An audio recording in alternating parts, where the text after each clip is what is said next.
Hi, everyone. Welcome to the IoT Show Deep Dive. We are going to be deep diving into Azure Digital Twins and the update capabilities. I'm here with Christian, and we're excited that you're here.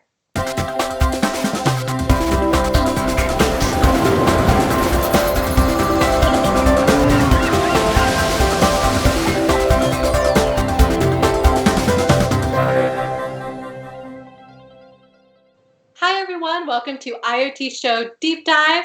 Today we are going to deep dive into the new capabilities of Azure Digital Twins. So I'm really excited to have Christian here with me today. He's going to be our main speaker. Hi Christian. Hi Pamela. Hey, do you want to give a little overview on what you do on the team? Sure. I'm working as a PM on the Digital Twins team and the IoT platform team. And I'm here to tell you a lot of details about what we're doing in the Digital Twins platform. Yeah, so thank you for being here, Christian. So we are going to have a jam-packed session today. So hopefully for all of you joining, if you're joining live, feel free to ask questions. Both Christian and myself are going to be on chat answering your questions throughout this presentation. And if you're viewing on demand, don't worry, you can still reach out to us and ask questions. And at the end, I'll show you how to do that. So let's go ahead, let's go over the agenda. So for this deep dive and all deep dives, we always start off with a quick intro. And we're not going to go too much into everything that we announced at Build when it comes to Azure Digital Twins. If you're interested, we do have a session that we did at Build that's on demand. And I will direct you to where that link is at the end of this presentation. But we will give that overview. Next, we're going to actually deep dive into the technical overview. We're going to go over services, the SDK, modeling, twin graph, graph queries, access control, and then how you can get started. So this is really meant for you to have that nice technical walkthrough as a developer, understand our tooling, and really understand different elements of working with Azure Digital Twins. So I'm going to waste no time. Let's go ahead. And Christian, do you want to go ahead and get started? Sure. Thank you, Pamela. So I just want to start with a very, very short intro of the background of Digital Twins before we get into the product. If you have already watched our build presentation, you have heard a lot of this already, but I just want to make sure we all have the same background, what we're talking about, and then we jump right into the tech stuff. So a digital twin is really a digital replica of some real-world things, places, business processes, and even maybe people. A digital twin is really meant to help us understand, control, and analyze a real-world business operation. So we really believe that digital twins have a real bright future. Increasingly, new generations of digital twins will evolve into comprehensive models of many different aspects of reality that all combine in a single pane of glass as a transparent model of a business. And Azure Digital Twins is our developer platform for next-generation IoT solutions that model the real world. So let's spend just a couple of minutes on some of the benefits of digital twin solution. So let's begin with an example. So in a commercial building, the building manager rarely knows much about how the building is actually used, from space utilization to energy efficiency. And using IoT sensors, we can provide actual data and derive insights. However, on its own, the raw IoT data is really not all that interesting because we need context information to interpret the data. For example, the location of the sensor, what other sensors are around, other meaningful data that defines, like what the context and the environment of these sensors are. And really, in addition, you don't care about sensors at all as a building manager. What you really care about are business concepts. Is the building comfortable for the users? Is the heating efficient? If it is not, why not? You want to reason about your building in business terms, not in tech speak. And that is really where the digital twins design pattern comes in. It helps you to create these digital models that represent the world in your terms. So ADT is really built around the ability to model your perspective of the real world, combined with an execution environment that you can bring to life with data from IoT sensors through a built-in event-driven data processing system and lots of input and output connectivity. We released our first preview of digital twins quite a while ago.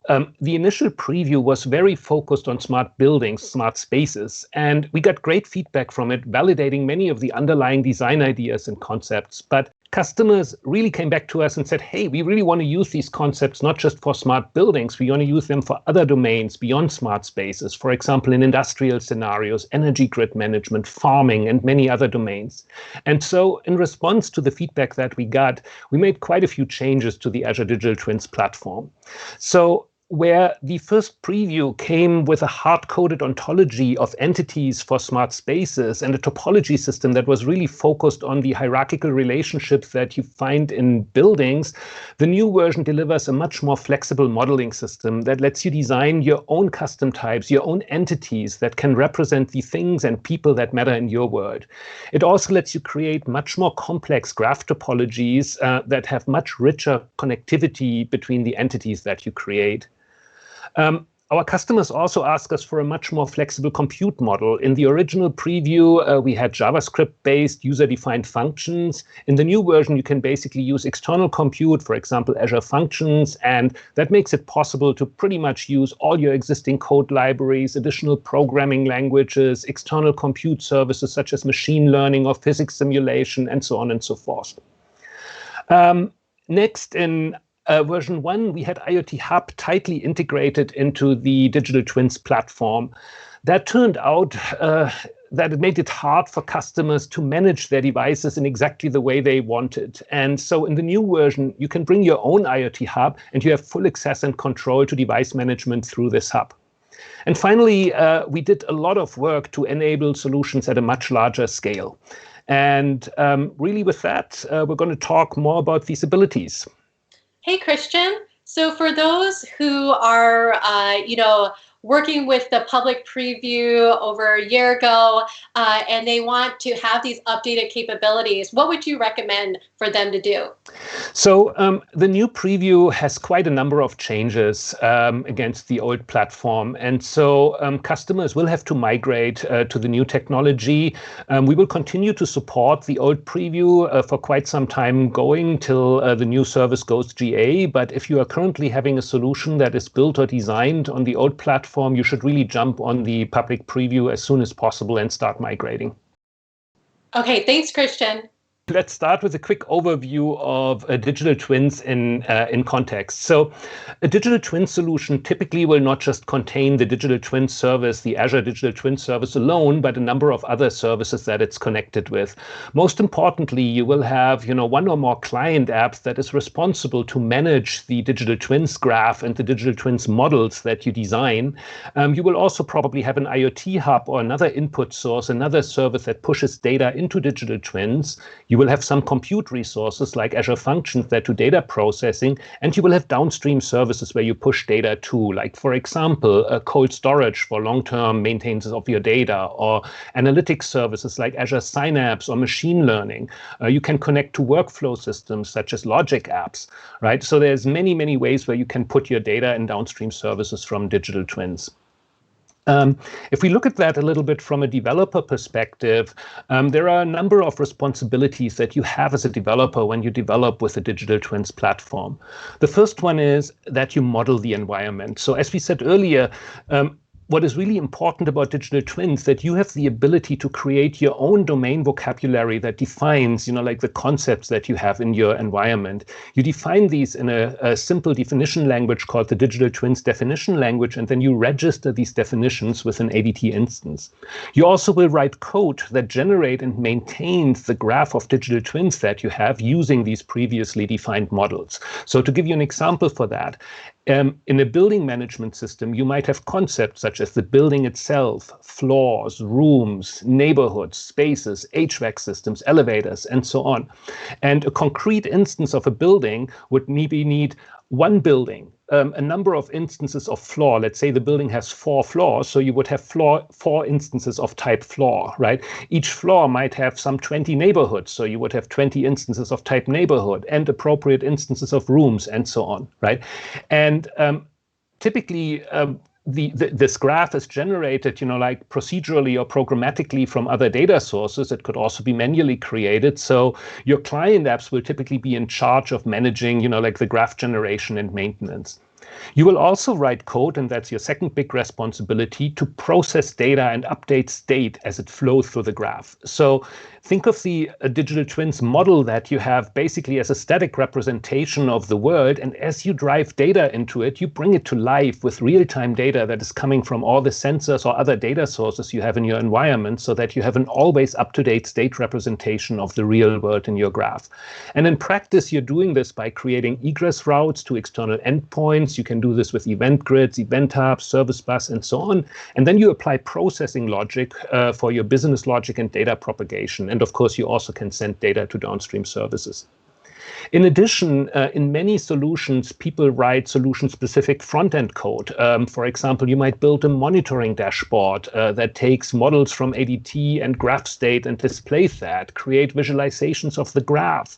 You might wire up event handlers to drive real-time UX updates, or have even domain-specific query UI, because often the end-user application that sits on top of digital twins, right, will need a front-end that is usable, for domain specialists that use the solution, not for developers or technologists. In many ways, it's important to understand that Azure Digital Twins really provides a data model. It does not provide in itself, like a complete UI layer. Building the UI layer, how the data is represented, is basically a developer responsibility on top of digital twins. If you think of the digital twins service in the context of a model view controller paradigm, you can think of digital twins as a model component. It provides a rich model with a rich event model that you can use to represent data and access data, but you build a view layer on top of it that lets you basically visualize and manage the data on top. Christian, I know we're talking a lot about data. If Yes. I'm using time series insights to manage my time series data, is there service integration with Azure Digital Twins that I could look into? Yeah, you can absolutely connect digital twins to a time series insight instance. So we will have a tutorial available that will actually show you how to do this. So it's pretty straightforward to connect the two services together and manage time series data in the context of a digital twin solution. Okay, great. And then one question I've been getting from fellow developers is Cosmos DB support, or is Digital Twins backed by Cosmos DB? What would be your comment there? We are definitely using Cosmos DB for all kinds of things inside of digital twins. We're using it for many different functions inside of the implementation of the Azure Digital Twins service. Okay, thanks, Christian. All right. Moving on, just for a practical example for how a digital twin solution can look like in an environment. This is an example architecture that we built together with a company called Bentley Systems. Bentley Systems builds infrastructure management systems and CAD solutions. And one of their products, iModel Hub, you can think of basically as a GitHub for CAD data. It takes CAD data from a vast variety of CAD sources and brings it all together in a comprehensive CAD model of a complex infrastructure project. With a very industrial strengths backed change management and revision process. And this then can be combined with Azure Digital Twins to do real-time operational data processing driven by the data models that are defined, like on the CAD side from the project management side. So the way the solution works is that the iTwin service that you can see on the lower left of the diagram basically gets driven with the original CAD data. There's a revision process so that only approved changes actually make it through the system. And once changes are approved, there's an export agent that takes the model information inside of iModel Hub, which is basically the source of truth for the topology information and geometry information.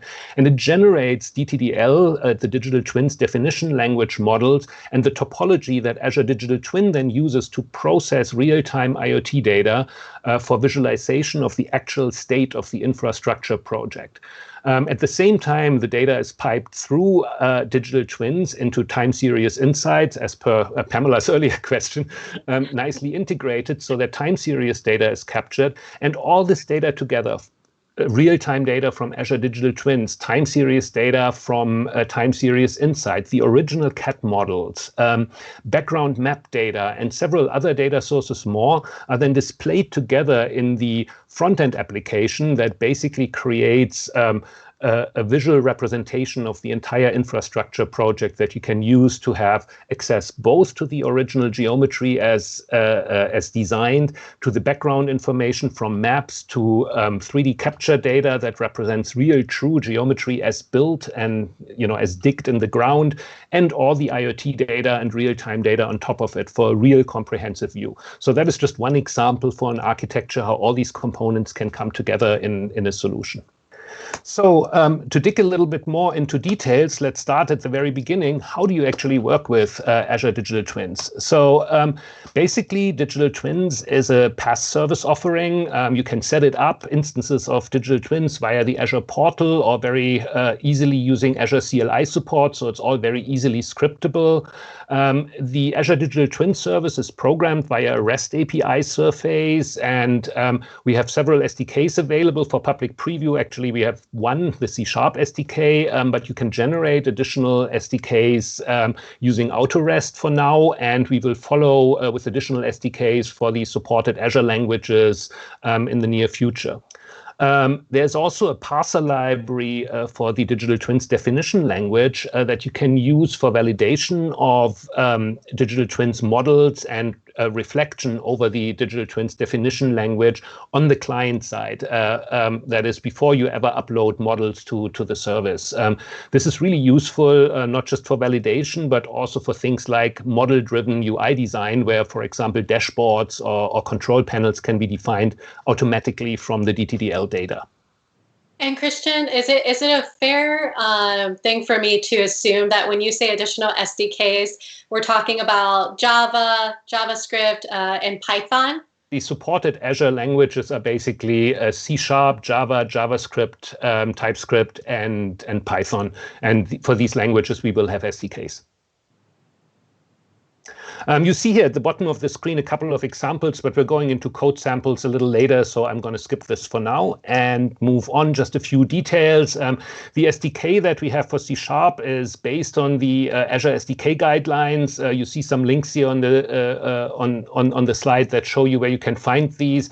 Basically, the guidelines for Azure SDKs are really calling for idiomatic support for each language. So all the APIs will be designed, all the SDKs will be designed so that each language is supported in a natural way. There's a very comfortable authentication model that makes it really easy to get your your application authenticated with the service, consistent return type and error handling, automated paging, and lots of other things that make it really comfortable to use the SDKs. Again, we're going to look into some of this stuff as we move on with the presentation in more detail.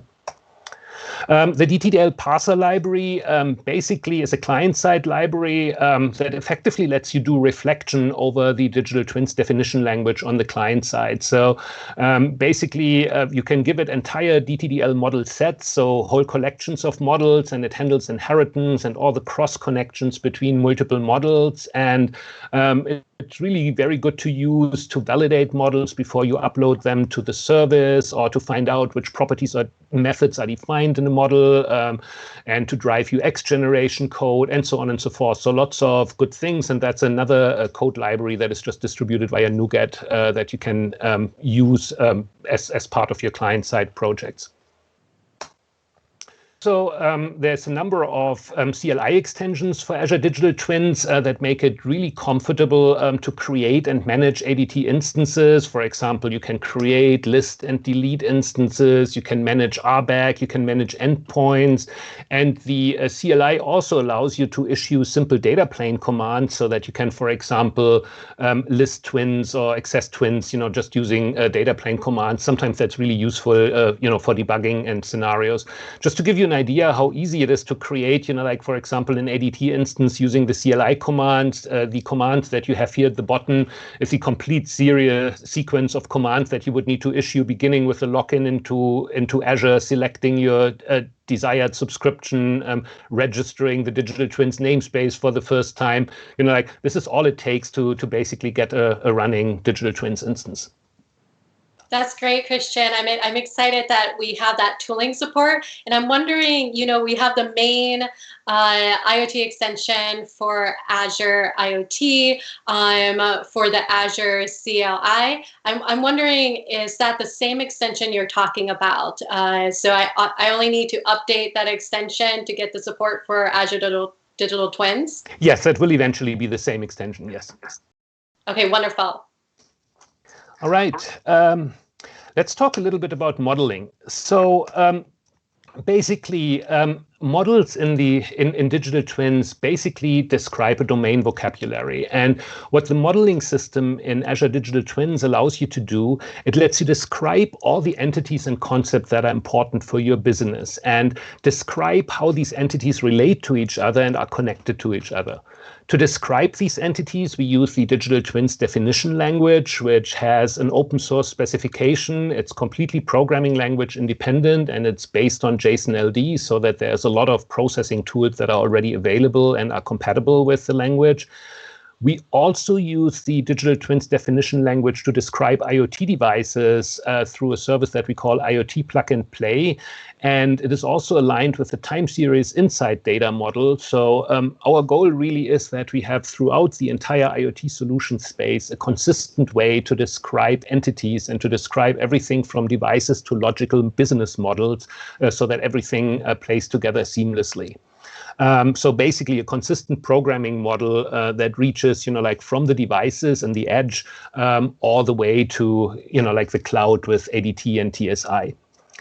So once you have defined your entities and the way how they can be connected together, you need to build an actual model of your environment. That means you need to create instances of these specific entities in your real world, and you need to connect these instances into a topology graph that represents your real environment, right? And then define the event processing and routing rules for your environment. In this section of the talk, we're going to focus on the modeling first. We're going to talk about how to build topologies and how to deal with event handling a little later. So let's begin with modeling. So with the Digital Twins definition language, you can describe your twins in terms of a number of things: properties, telemetry, commands, relationships, and components. Properties are really what you would expect them to be. They are data fields that represent some durable state of a digital twins. Telemetry, on the other hand, represents measurements. In many ways, the easiest way to think about telemetry is as events. A telemetry field represents an event that can be fired, that has a value attached to it, or that has a type attached to it. And it's really the equivalent of a sensor reading or the equivalent of an event in the C# language. Commands are used to represent methods that can be executed on a digital twin, and relationships is really what is at the heart of the overall model. So relationships basically let you model how one twin can be related to another twin. And really the way I like to think about relationships is that they represent the verbs between the nouns. So if every entity of every twin model represents a noun, like, for example, a floor, a room, an HVAC system, a power station, a transmission line, the verbs represent the relationship. Floor contains room. HVAC system cools a room. Or the power station feeds a consumer, right? The compressor is built to user. All these semantic relationships are represented through the relationship concept in DTDL, and you can create very, very rich topologies of relationships using that concept. Finally, components are really a way how you can assemble twins from multiple building blocks. So where individual twins can be connected with relationships, that means they have independent life cycles and they need to be managed independently. Components are really there when you want to handle something as a single entity, where you just basically have different building blocks or different namespaces inside of one entity. And an example is, for example, that a phone might have two built-in cameras, a front camera and a back camera. Both of these can be the same component with with the same type that describes a camera, but there are two instances of that built into the phone, but their life cycle is connected to the phone. So they don't have a separate identity in the graph. They don't live separately. They're just one convenient unit that is made up out of subparts. That's often really just a practical thing, like to build complex models, because it makes the management of your overall twins graph easier. Finally, the digital twins definition language also supports inheritance. So interfaces that describe entities can inherit from each other. So in the picture to the right, the orange box represents a twin instance of a specific room, for example, room 29. And the type of this twin instance is conference room. But conference room extends other interfaces. It extends room, it extends meeting space, and so on, so that functionality can be basically be inherited throughout a hierarchy of twin types. So let me just show a quick demo here. So I'm going to exit my slideshow here for a second and open Visual Studio Code. So here in Visual Studio Code, I have an extension that helps with the editing of DTDL. So every DTDL file has to have a context line that basically describes where the language definition of DTDL is as a JSON LD language meta model. And once I have that, I have IntelliSense here, and I can just start typing. And so it tells me I do need to have a type for this document. And the type for the top level thing has to be an interface. That's the only thing here that is allowed. And these are a few other fields. An ID is required, and all the other fields are optional. So let's first add an ID. IDs need to be in the form of a DTMI. That's a specialized form of a URI. So we're going to call that example, call it data, and give it a version number. So here we have that, and we should probably add, it's always good style to have a display name so that there's a human readable name. We're going to call that some data object, not a particularly pretty name, but it will do. And now we can add some of these content elements that we talked about that describe a twin. So for example, properties. So I can add into this context collection, I can add new objects. So I can write, I want a type. So type, these are the 5 things that can be in content: commands, components, properties, relationships, telemetry. So let's add a property. Each property has to have a name, so we'll add a name. Let's call it temperature. And we can add schema. In this case, these are the basic types that are allowed, the primitive types that are allowed in DTDL. There are also complex type. We'll talk about that in a little bit. So I'm going to take that as a double. And this is basically the way how you get IntelliSense tooling in Visual Studio Code to create your own DTDL models.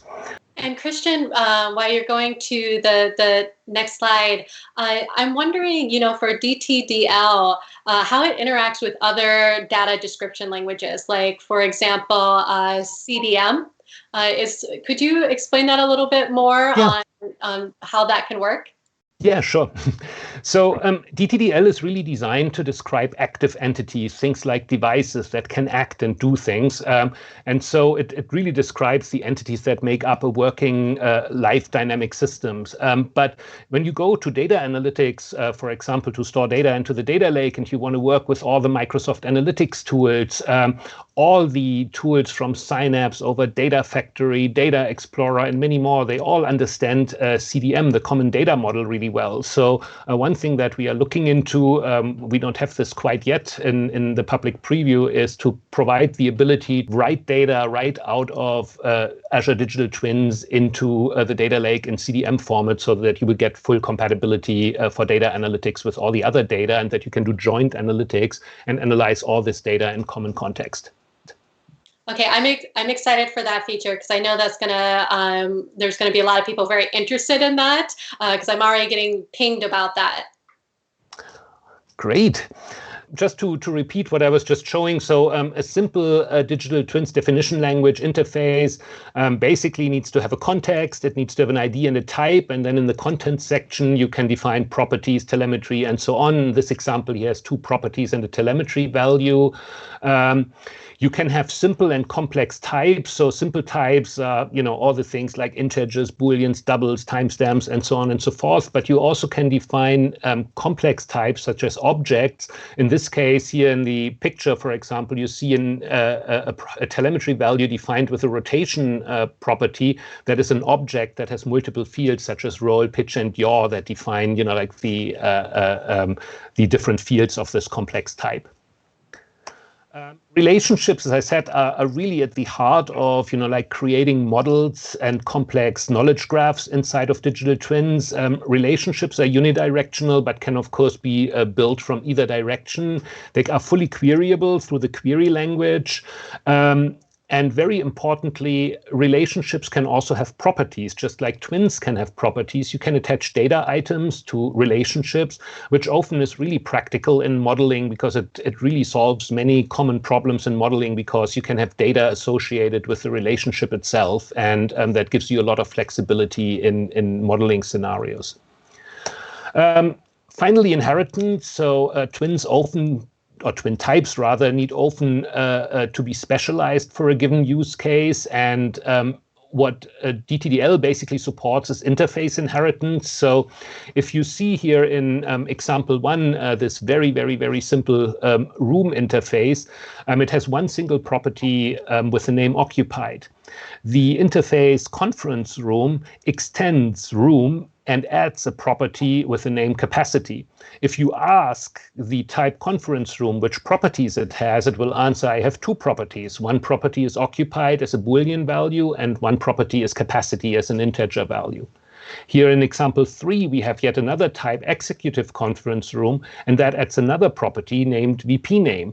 And so if you ask executive conference room about its properties, it will say, I have 3 properties. I have the VP name, capacity, and occupied, because it basically, because it extends from conference room, it inherits the entire chain up to room. So it's really what you would expect from an interface inheritance system.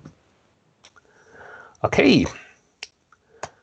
So finally, the Azure Digital Twins service has a bunch of APIs available for you to work with models. Obviously, you need to be able to upload these models to the service to configure the service with, your specific domain model. You also have APIs to list models. You can decommission and delete models. So there's all the things that you need to properly manage your model in the service instance. I just remembered a question that we had at Build about models, and if our team is going to help support and make some models available that are aligned to different industries for people who just want to, an example or a way to bootstrap their IoT solution with digital twins. Yeah, that is a great question. Yeah. So yes, we definitely want to make, model collections or ontologies or model sets, however you want to call them, available for customers to begin with. I can't give many details on that yet because it's work in progress, but we're working with several industry partners on making domain models for different domains available as starting points for developers to build their own models off. Defining ontologies is really not that easy. It has nothing to do with the digital twin definition language or anything like how you actually write the models. It's just thinking about exactly which entities you need, which properties they need to have, which relationships they need to have, right? The mental effort of organizing the world into types is just hard. And so the more we can share that in the ecosystem and give everybody, good proven models that have been tested, in the environment, I think the easier it will be for people to build great solutions on top of that. Exactly. All right. So much about models. So let's talk a little bit about the twins graph. As I said earlier, once you have, your models uploaded into your digital twins instance, you want to look at creating a graph from these and putting all that together as a graph of entities. And the way this works, actually, before we talk about the way this works, let me actually start with to give you an example to actually illustrate that a little bit. That is maybe a better starting point. So the picture I have here on the screen is actually a practical use case we've been working through with a customer. In the customer's domain model, we have a hospital chain that has various regions of hospitals, and each hospital is made up out of a number of floors. The floors have zones, and on the zones there are patient rooms, and some patient rooms are shared between zones. So it's a setup, basically a hierarchy, a little bit more than a hierarchy of entities that describe the hospital topology. This picture here only shows things from the floor down. Imagine the regions and the hospitals at the top of the picture. And the particular problem that the hospital wanted to solve is they wanted to measure the diligence of hospital personnel washing their hands, because obviously that's very important for infection control. And the way they decided to do this is by placing motion sensors at the doors of the patient rooms and have soap dispensers that send events whenever somebody dispenses soap. And then basically for every room, using a simple heuristic, calculate if a person that walked in the room washed their hand by looking at the time interval between the time it took from entering the room and a soap dispense event being fired. And so with this graph being constructed in Azure Digital Twins, basically customers would fire events whenever the motion sensor or the soap dispenser would be activated. And these events would then set a property on the patient room, which is the visit dispense ratio, if the events happened close enough together in time.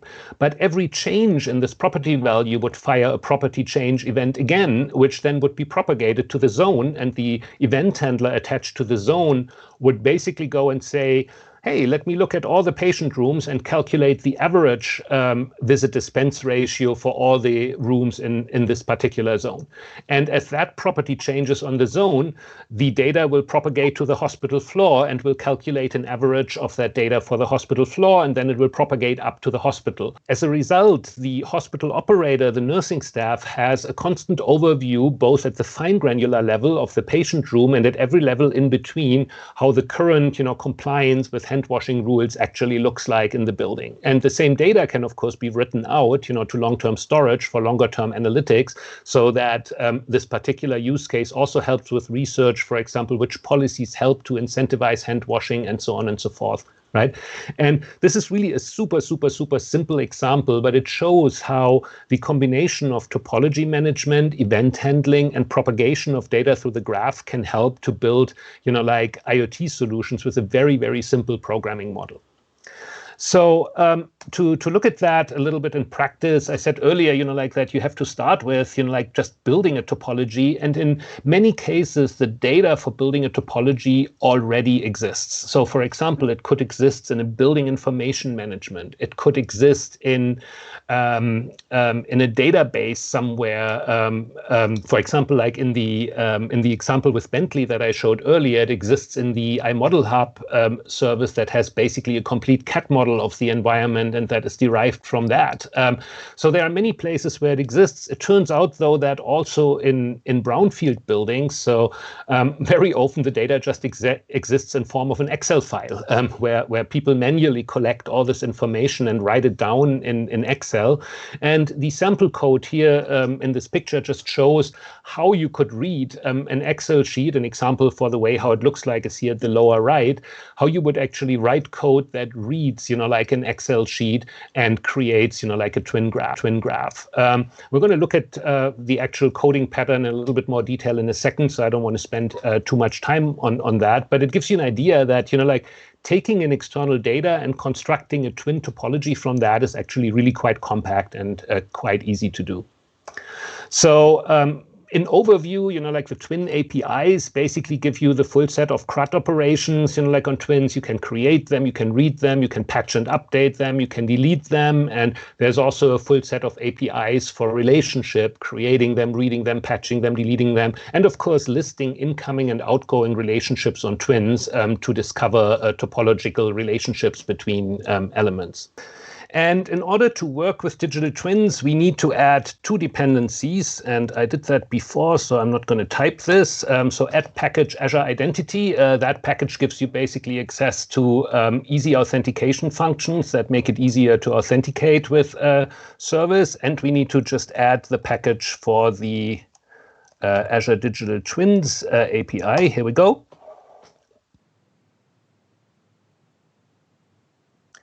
And this is really all it takes to get a starter project that we can use to directly connect with digital twins. So the code that this generates is basically this. This is the starter thing that you get in a .NET created project. And the first thing I'm going to do is I'm going to copy in some, I'm not going to bore you typing all that, so I'm just going to copy in some snippets here. I'm just going to replace here some of the using statements and some of the code with the basic code that you need. Oops, I forgot a bracket here, so I'm typing in something in the end. Basically, with the basic code that you need to actually authenticate and get started to get a connection to digital twins. So all that you need to do is you need to get access to three pieces of data: your ADT client ID, that is your app registration that you do in the Azure Active Directory service. You need your ADT tenant, which is basically your tenant ID for your subscription, and you need the URL for your digital twins instance that you have to have pre-created. Then with these two lines of code, you can get your credentials to get access to this, to the service, and then you can basically create a client instance that you can code against, that you can call digital twins functions on. So basically the client object is what has all the different digital twins functions for creating digital twins, uploading models, and so on. All these functions are hanging off the client object. So the first thing we want to do is to actually upload a model. So let's look at the code for that. Again, I don't want to type this, so I'm just going to paste this in here and we're going to walk through it. So this code basically uploads a model. What it does is it reads a model file from disk, just a DTDL file like what we started typing earlier. And then it calls as an asynchronous call, create models async, which basically uploads that twin, this model to the service. We're wrapping this into a try-catch call. This is a good idea to do because in the Azure SDK guidelines, basically any error coming from the service will result in an exception, and so you need to manage exceptions for error handling. So at this point, we can already run this and see what it does. So we're going here and say .NET run. Actually, I should save this before, otherwise this is not going to do very much. And hit .NET run. And so after this is compiled,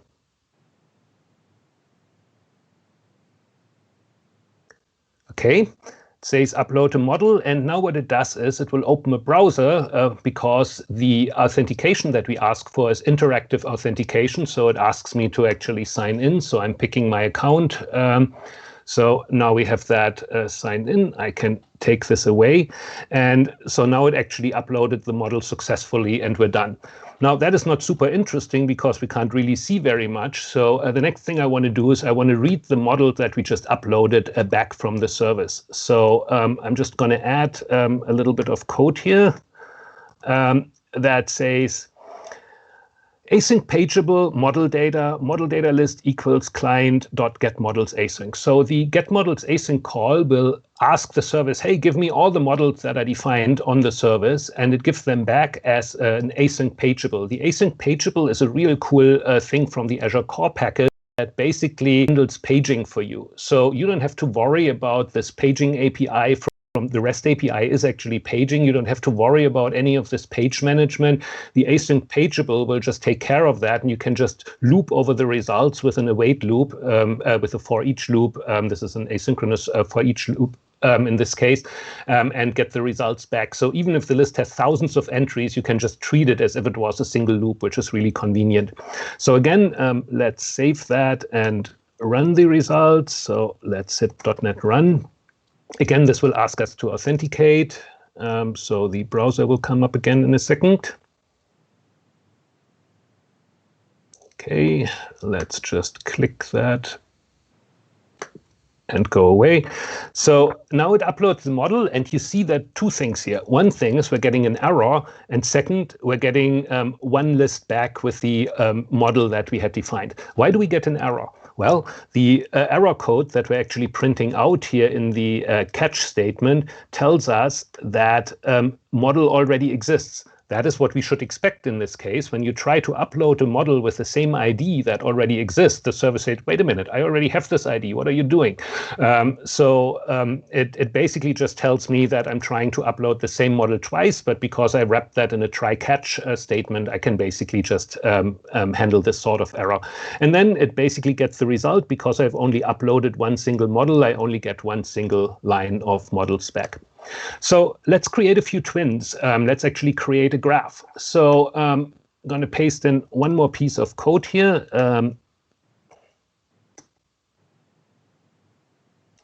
So what this code does is, in just a loop, it creates a few twins and then a few relationships. Let's look at the creation of the twins. So I'm creating a basic digital twin that is basically a data object that just creates, like a data structure that the REST API call needs. As you can see, we're calling JSON serialize on this type here because basically the direct API call gets a JSON data structure. The reason why this is JSON is because all these models are, of course, custom types. The API doesn't know anything about the types you have defined, right? So what structure they have and how the data is defined, really, we cannot know. So we're basically just taking JSON. So what I'm doing here is I create this basic digital twin. I give it an ID. I set the model ID to the DTDL type that I have, and I add the one property that is defined on that type. Actually, we should probably have a quick look at this type. This is how this type looked like. It has one property of type data, and one relationship is connected to that lets me create connections. And so once I have created this twin, then I'm looping through these and I create a relationship between this twin and all the other twins I have created before, so that each twin is connected with each other twin. So again, let's run this example.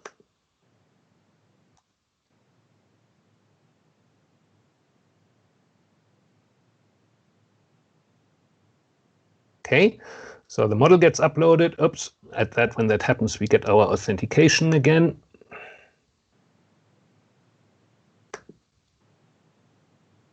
Okay, and now the twins are being created and the relationships are being created, and we now have a twin model with 4 twins and all the relationships that got created. In order to make sure that these actually are there, we do one less code snippet here. We're going to do a query against this twin graph and ask for all the twins that we have just defined back from the service. So we're running a query with a simple query statement, select star from digital twins. That basically means give me everything that is defined, every twin instance that is defined. And then again, this returns an async pageable, and we can just await for each over this.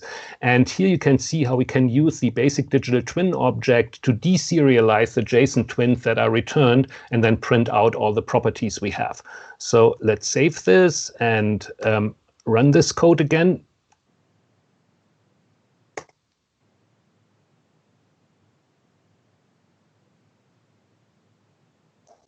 This will now ask me again to authenticate.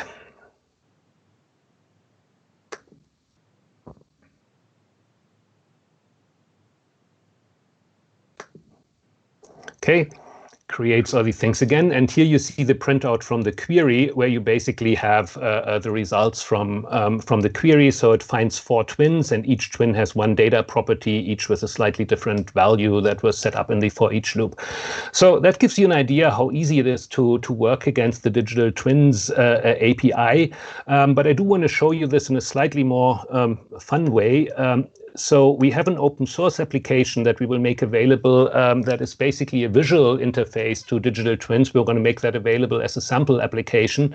And if I run this query from here, first needs to authenticate again. So then we can see basically a graph visualization of the twins that we have here. So now the property inspector shows all the properties of the twin, and I can also go here and, for example, change some new piece. Oops. of data and save this. If I save a change to the data, we're basically applying a patch to this. And this is exactly the patch that you would actually have to supply to the API to actually make this change on the service. So we're going to come back to this interface a little later to look at some more examples. But with this, I want to move on to another set of tech bits. And Christian, you mentioned that the Explorer is open source, that you're going to make it available. Where would developers most likely be able to find that? Is that just going to be on GitHub, link from our docs, or when do you think developers would be able to get their hands on this? Yeah, that would be on GitHub, and it would be as part of the Azure Samples repository. And of course, we will on our blog and in our documentation, we will definitely link to it. Okay, thanks, Christian. Okay, so the next thing we want to look at is event handling, ingress, and routes in digital twins. Because after all, in order to do something with data in digital twins, you first have to get data in, and usually after you have processed it, you want to get it out. So for Ingress, basically, you can drive ADT using the REST API surface, which basically means that any data source that can call REST APIs can drive ADT. Typical scenario is you have an event handler function that is attached to IoT Hub, and this event handler function set properties on twins in response to telemetry messages that are coming into the system.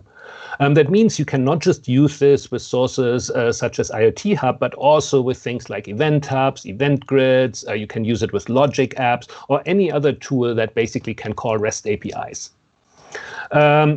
So as an example, so use case here is set a property on a logical twin room based on telemetry that comes from a connected device that has a mirrored twin inside of the twin. As an example, you want to set the room temperature in response to a thermostat telemetry event. What I haven't shown here in this example is how the function would actually be created, how the function security setup would be done. But the code for the Azure function that would do all this processing is basically here in this screenshot. I'm going to show that in a second in a code editor where it's a little bit easier to look at. So basically what happens here conceptually is you have a device that sends a telemetry event on IoT Hub. You would have an event grid connected that fires an Azure function. The Azure function talks to the twin that represents the device in Azure ADT, in Azure Digital Twins, and finds what the parent is of that device, and then sets a property on that parent twin. So, and if you look at this in code, so the first two lines here basically are all about identification, where before we used an interactive identity credential, an interactive browser credential, which made this browser pop-up happen. We obviously can't use that in an Azure function. So the Azure identity namespace also offers a managed identity credential, which works beautifully with MSIs, with managed identities.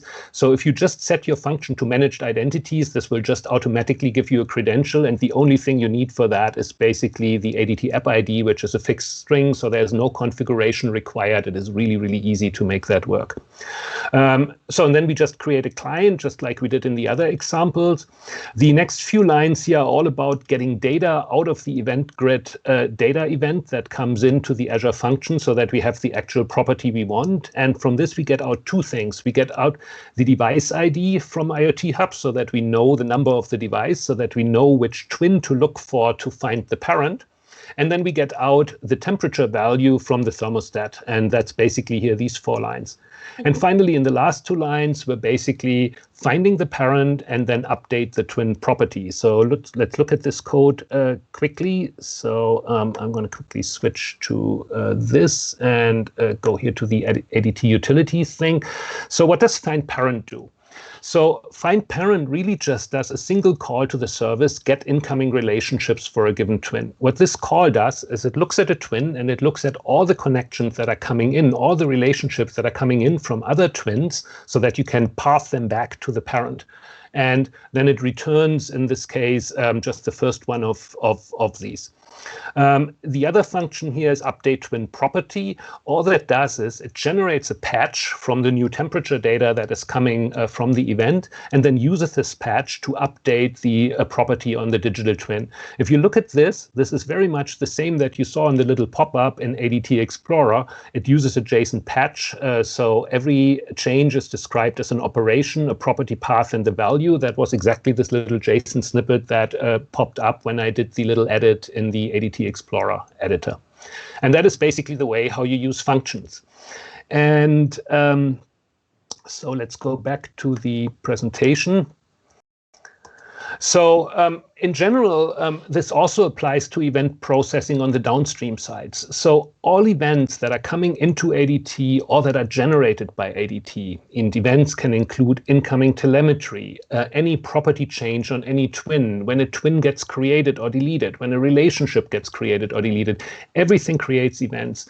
And all these events flow into a common event stream and then can be picked up by routes that you can define as a developer. And these routes have can have filters on it, so you can get all the events, every single one that the system generates, or you can get a filtered subset where you basically say, no, I only care about this particular subset of events. I only care about events of this type, or I only care about events from this particular device.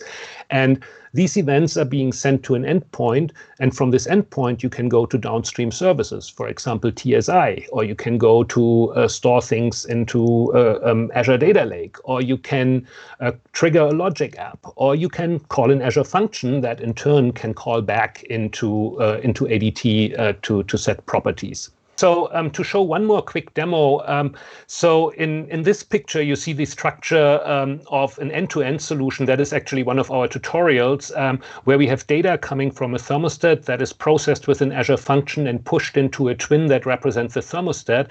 And then when a change event happens on the thermostat, this is piped to another Azure function that then updates the room with the current temperature from the thermostat. In this particular example, I created a setup of this schema in an actual Azure Digital Twin instance, and I can show you how that actually looks like in Azure Digital Twins Explorer. So I have the room here connected to a floor and the room connected to a thermostat, and the thermostat is actually sending data. You can see it actually here. This is actually getting data from an external ingest point, and every time the data gets updated here, unfortunately this happens very quickly, so I have to switch very quickly, the room gets updated whenever the thermostat updates. And again, that is exactly the function that we have described and that I was showing earlier. So if we click here, so this is actually the function exactly as it is running. So we can look at this data, and this is actually exactly the event that has been generated and that has been processed. So you can see here the data coming from the digital twin and how it is processed, and that it actually has tried to find a parent and set this. So you can see here basically the processing of the twin events happening in real time on the function in the Azure Functions monitor that shows all the events flowing through. Just for the fun of it, and I'm just going to quickly show that as an example, there's no reason that you have to use Azure Functions for that. You can do the same thing with a logic app. So this here is a logic app that I have set up to basically look at my digital twins instance, go to an event grid topic and connect itself to that, to an endpoint connected to Azure Digital Twins. It then has a condition that says, hey, if the event type is equal to a Microsoft Digital Twins twin update, so I'm only looking at property change events. And if that is true, then I get all the values from the twin here with a REST call. I'm getting all my incoming relationships, and then I'm updating the parent twin that I've been looking for with the list incoming relationships. And with that, I can effectively use logic apps as an event processor. Now, that may not be the most efficient way to process events, and I would probably not recommend that for a high volume scenario, but it shows you that connectivity with different services is really easy to do.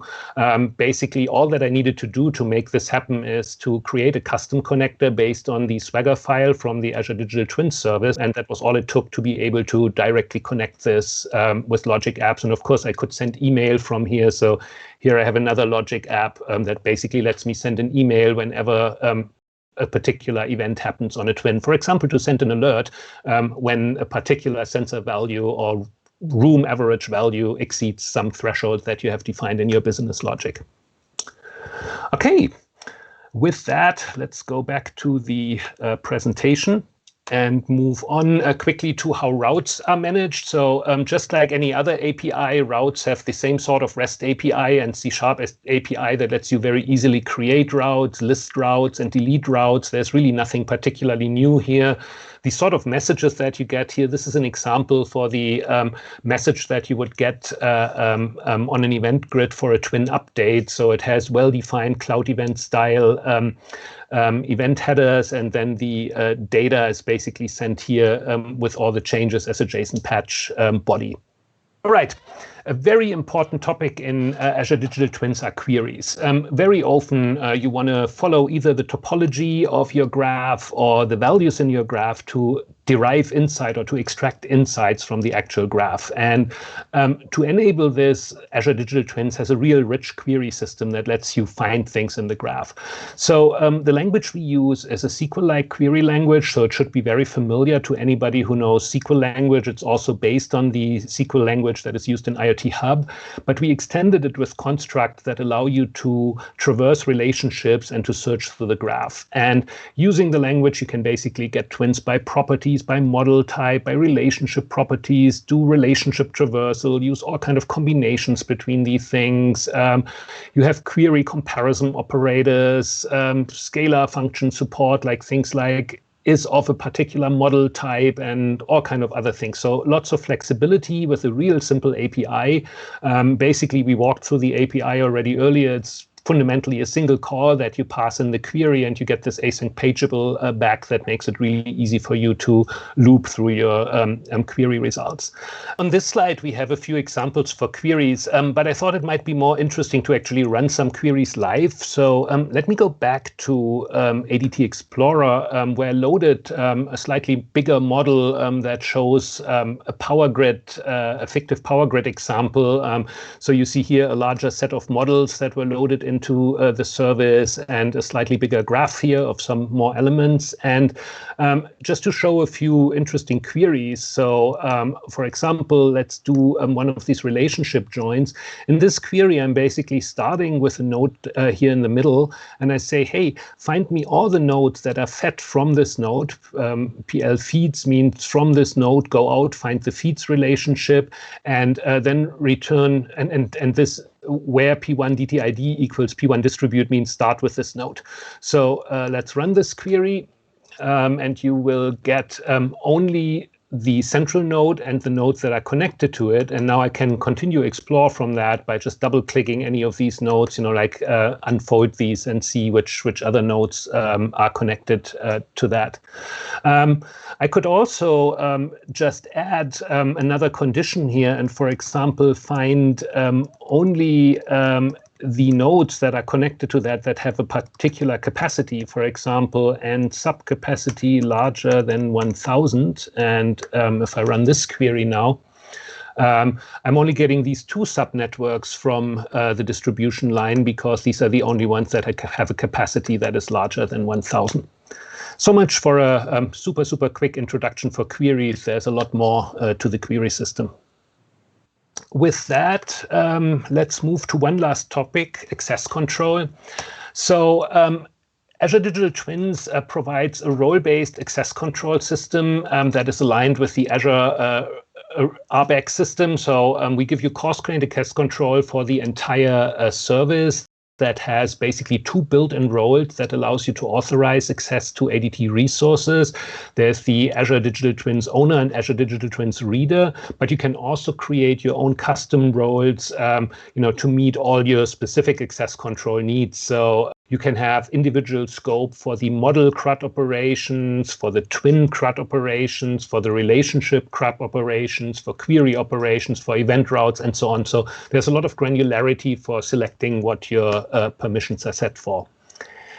And with that, I'm really at the end of this little technical overview. There's a lot more to Azure Digital Twins, and we hope to see you in the preview trying out the service and playing with it. Yes. Thank you so much, Christian. You have done a phenomenal job giving us a technical walkthrough. I just stay quiet at the end, getting all of your knowledge for digital twins. So thank you so much. That was an amazing overview. So if we go to the resource slide, I can give some more information on how folks can get started and some of our other developer resources. So the first one is join us an IoT show. Most of you, since you're already joining a deep dive, know about IoT show, but that's where you can get that latest updates. We have the deep dive every Monday at 9 a.m. Pacific time and on demand right after. So we have a new topic every week. If you want to submit a topic, ping me on Alta Ohms on Twitter, and I'll put that in the chat as well.